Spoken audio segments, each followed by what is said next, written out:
In 1942, patriotic farmers, at the government's request, planted 36,000 acres of seed hemp, an increase of several thousand percent. The goal for 1943 is 50,000 acres of seed hemp. Thus, hemp, Cannabis sativa, the old standby cordage fiber, is staging a strong comeback. This is Kentucky hemp going into the dryer of a mill at Versailles.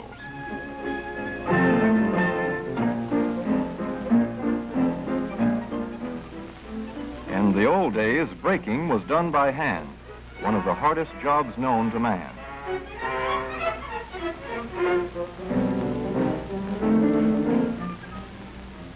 Now the power breaker makes quick work of it.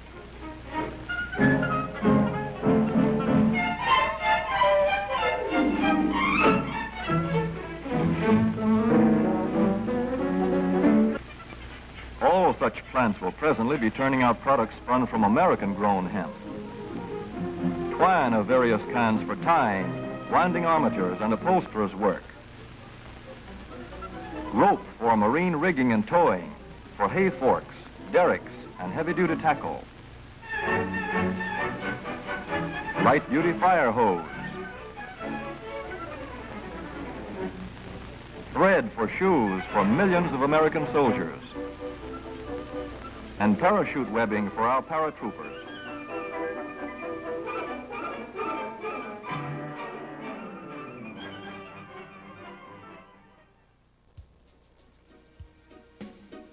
And now, Jack Harrer. It grows the biggest and the best and the fastest in the most soil and climate conditions and latitudes. It's the healthiest plant on the planet Earth. In fact, it's greater as paper, fiber, fuel, medicine, food, than virtually any other plant on Earth. And if you take out medicine, it's greater than all the other plants on Earth combined. This one plant, the plant that's against the law, hemp, is greater than all the other plants on Earth combined. You couldn't make as much paper, or better paper, or cheaper paper chemically than you can out of hemp. If you took every other annual plant on the planet Earth, you wouldn't equal hemp for paper. If you put it all together, wow, that's pretty heavy. And what plant leaves the ground the healthiest of all the plants that grow on the planet Earth? Wow, it's hemp again. Wow, that's pretty strange that they got hemp outlawed and it's the best paper source by far on Earth. You never need to cut down another tree. And then you find out about fiber. All of you gone back and you've touched the hemp fiber. You've worn hemp clothing. You've seen hemp around the last year or two. It wasn't around 10 years ago, 20 years ago. My partner and I were the only people I knew that had hemp clothing that we had imported from Indonesia. And we found out it was the softest fiber on the earth, the warmest fiber on the earth, the strongest, longest lasting natural fiber on the earth. It grew the healthiest of all the fibers that grow on the planet Earth. Cotton, for instance, uses half of all the chemicals used on the planet Earth to fight pests and weeds. Boll weevils are used on one crop, half of all the chemicals put out by DuPont, Monsanto, and Dow to poison the earth, and there's lots of chemicals put out. Half of those chemicals are used on cotton. Hemp has no enemies. Hemp doesn't need any chemicals to make it grow. Any chemicals to beat the enemies of hemp. There is no enemy of hemp except the incredible ignorance of our politicians and our police. So here you got the number one paper industry on earth. Wait a second, not just number one, it's greater than all the other possibilities for making paper. If you put them all together, wouldn't even equal a few percentage points of hemp, and none of them are healthier.